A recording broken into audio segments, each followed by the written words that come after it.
Good morning dear student, कैसे हैं आप सभी। आज बेटा हम नया चैप्टर नंबर 6 है हमारा, ये general principles and process of isolation of elements, तत्वों के पृथक्करण की सामान्य विधि, इसके बारे में डिस्कस करेंगे। तो बेटा जो तत्व होते हैं वो अर्थ क्रस्ट में पाए जाते हैं। एलिमेंट्स जो होते हैं, elements are found in earth crust, elements are found in earth crust. अब ये अर्थ क्रस्ट में होते हैं, एक तो फ्री स्टेट में भी पाए जाते हैं और एक कंबाइंड स्टेट में पाए जाते हैं। यानी मुक्त अवस्था में भी पाए जाते हैं, इसमें पाए जाते हैं, फ्री स्टेट में भी पाए जाते हैं एंड कंबाइंड स्टेट में भी पाए जाते हैं। इसमें भी पाए जाते हैं, कंबाइंड स्टेट में भी पाए जाते हैं। ये दोनों रूप में पाए जाते हैं, फ्री स्टेट में और combined state. Free state means मुक्त अवस्था, कंबाइंड स्टेट मीन्स मतलब किसी के साथ जुड़े हुए हों, कंबाइन, किसी के साथ क्या हों, कंबाइन। जैसे पारा है, पारा जो होता है वो पाया जाता है Hg2s के रूप में, इसके रूप में पाया जाता है Hg2s के रूप में। आयरन है हमारा, देखते हैं कि जो आयरन होता है, लोहा या कार्बन होता है, ये सब कहाँ अर्थ क्रस्ट में पाए जाते हैं। और आर्गन जो जो आयरन होता है वो आयरन पायराइट के रूप में पाया जाता है। किसके रूप में पाया जाता है? आयरन पायराइट के रूप में पाया जाता है, मैग्नेटाइट के रूप में पाया जाता है, हेमेटाइट के रूप में पाया जाता है। तो जब इन फॉर्म में ये पाया जाता है तो ये होता है कंबाइंड स्टेट। क्या होती है? Combined state. और जब फ्री, जैसे कोई चीज़ है, तो आपने देखा होगा कि गंगा के किनारे कुछ जो बच्चे होते हैं वो अपने उसमें डंडे में चुम्बक बांध लेते हैं, मैग्नेट बांध लेते हैं, और मैग्नेट बांध के वो गंगा जी में डालते हैं। तो गंगा जी में जैसे ही डालते हैं तो उसमें जो आयरन की चीज़ होती हैं या जो भी रुपये वगैरह हम सिक्के वगैरह चढ़ाते हैं, कॉइन वगैरह, वो सब उस पर चिपक जाते हैं। और जब वो चिपक के आ जाते हैं तो वहाँ से अब भाई जो गंगा जी के अंदर से हमें प्राप्त हुआ, मेन टारगेट बच्चों का क्या था? मेन टारगेट बच्चों का था रुपयों को, जो सिक्के हमने गंगा जी में चढ़ाए उन्हें निकालना। ठीक है, अब जब उन्हें निकालते हैं बच्चे, जब चुम्बक को डालते हैं, मैग्नेट को डालते हैं गंगा के अंदर, तो उसमें जो भी लोहा लंगड़ वगैरह होता है सब चिपक के आते हैं। जब सब चिपक के आते हैं तो जो कॉइन भी चिपक के आता है। तो एक तरह से जो कॉइन हमें गंगा जी से मिला वो किस रूप में मिला? कंबाइंड स्टेट में मिला। किसमें मिला? कंबाइंड स्टेट में मिलता है। एक दूसरा ये होता है कि जैसे हम बैंक में जाते हैं, भाई हमें रुपए चाहिए, खाली रुपए मिल जाते हैं, या कॉइन चाहिए, दुकानदार 100 रुपये लेके गए हम दुकानदार के पास, दुकानदार से कहा हमें 100 रुपये के सिक्के दे दो, कॉइन दे दो, दुकानदार ने डायरेक्ट कॉइन दे दिए। तो एक तो वो हो गया, तो वो तो हो गया फ्री स्टेट, मुक्त अवस्था में। एक होता है कंबाइंड स्टेट, जो मैंने अभी आपको गंगा जी का उदाहरण बताया। तो सिक्के जो प्राप्त हुए, कॉइन जो प्राप्त हुए, वो किस में प्राप्त हुए? कंबाइंड स्टेट में प्राप्त हुए। और उनमें से वो सिक्के को क्या कर लेते हैं? अलग कर लेते हैं, बाद बाकी जो काम की चीज़ होती है उसे रख लेते हैं और अन्यथा उसे वेस्ट कर देते हैं, फेंक देते हैं। अब इसमें ये जो कंबाइंड स्टेट और फ्री स्टेट वाली बात होती है, इसमें जो होती है, जो भी मेटल्स या एलिमेंट्स या तो फ्री स्टेट में पाए जाएं या कंबाइंड स्टेट में पाए जाएं, इनको सेपरेट करना है। इनको क्या करना है? सेपरेट करना है। इनको इनका क्या करना है? आइसोलेशन करना है, इनका सेपरेशन प्रोसेस करना है। और इसी प्रोसेस को कहते हैं general principle and process of isolation of element. यानी किसी चीज़ का पृथक्करण करना। कोई भी चीज़ हमारी खराब है, जैसे सपोज करो कोई चीज़ है और वो चीज़ खराब हो गई, अब उस खराब चीज़ में से कितनी अच्छी चीज़ हमें प्राप्त हो सकती है, वो होता है एक तरह से आइसोलेशन। तो हमें जो फ्री स्टेट में या कंबाइंड स्टेट में मिलती हैं वो चीज़ हमारी प्योर नहीं होती। जैसे आपने एलॉयस देखे होंगे, एलॉयस सुने होंगे, और एलॉयस में आपने देखा होगा जो आपकी ज्वेलरी बनती है गोल्ड की, वो 22 कैरेट या 22 कैरेट या 24 कैरेट, ठीक है, इस नाम से आती है। 22 का मतलब कितना होता है? 90, जो भी 92% प्योर, 24 लगभग 98 या 99 के समथिंग प्योर होती है। अब इसमें तो जो दूसरी चीज़ मिलाई जाती है वो मिलाया जाता है कॉपर। तो ये क्या हो गया? एक एलॉय बन गया, यानी कंबाइंड स्टेट में हो गई। किस में हो गई? कंबाइंड स्टेट में हो गई। यदि भाई हम क्या करें, गोल्ड की बिस्कुट खरीदें तो वो हमें प्योर स्टेट में मिलती है। किस में मिलती है? प्योर स्टेट में मिलती है। लेकिन जब हम ज्वेलरी खरीदते हैं तो वो हमें कंबाइंड स्टेट में मिलती है।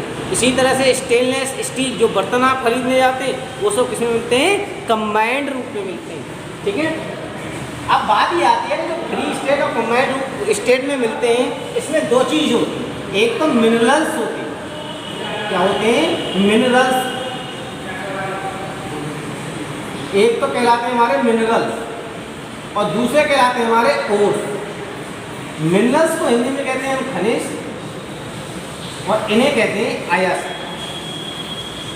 ओर्स को कहते हैं अयस्क। अब मिनरल्स जो होते हैं वो मिनरल्स क्या होते हैं, मिनरल्स वो होते हैं कि जैसे हमने अर्थ क्रस्ट से लोहा मिलता है, हमें आयरन मिलता है। अर्थ क्रस्ट से जो पदार्थ हमने लिया, जो भी चीज़ हमने अर्थ क्रस्ट से निकाली, उसमें से जो धातु होगी, धातु कौन सी होगी, हमारी आयरन। उस आयरन धातु को सेपरेट करना, क्या करना, सेपरेट करना, तो कहलाता हमारा आइसोलेशन ऑफ एलिमेंट। अब बात ये आती है कि ओर्स यानी मिनरल्स किसे कहते हैं और ओर्स किसे कहते हैं।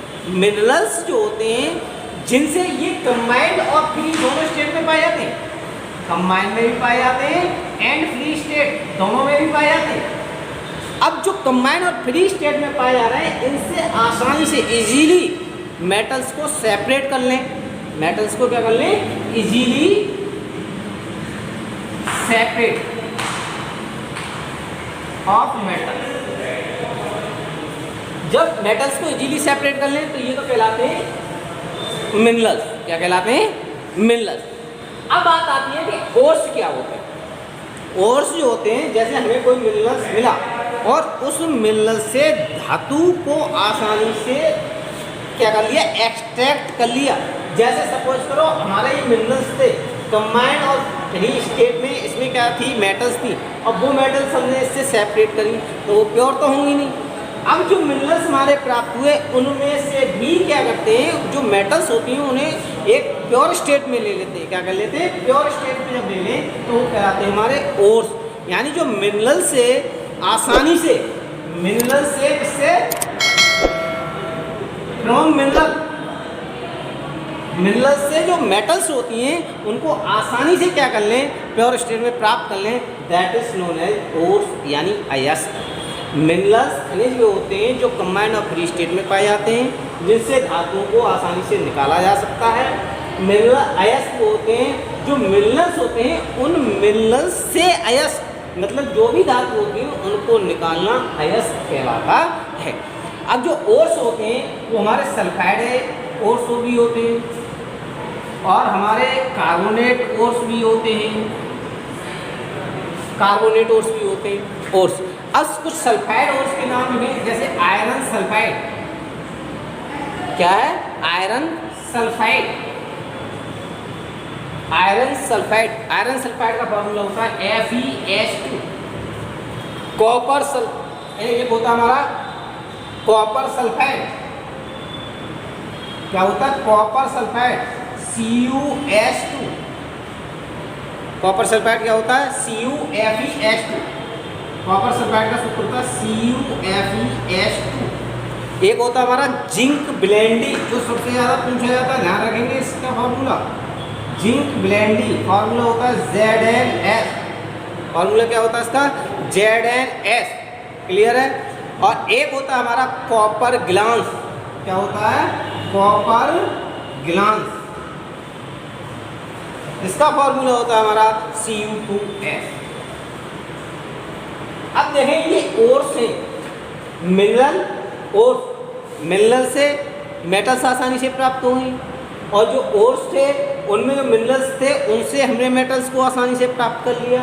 अब ये सब जो ओर्स हैं तो देखें जो जिसका ओर्स है, सपोज करो आयरन सल्फाइड, आयरन सल्फाइड ये आयरन का ओर्स है, तो इस ओर्स से हम प्योर स्टेट में मेटल्स आयरन को प्राप्त करेंगे। इसको प्राप्त करेंगे, आयरन मेटल को प्राप्त कर सकते हैं। इसी तरह से जैसे जिंक ब्लेंडी है, क्या है, ओर्स है, तो इस ओर से हम जिंक को प्राप्त कर लेंगे, सेपरेट कर सकते हैं प्योर स्टेट में। इसी तरह हमारे होते हैं कार्बोनेट एस, जैसे कार्बोनेट एस में होता है हमारा सिडेराइट। क्या होता है, सिडेराइट। और सिडेराइट होता है हमारा FeCO3। क्या होता है? FeCO3। एक होता है हमारा मेलेकाइट।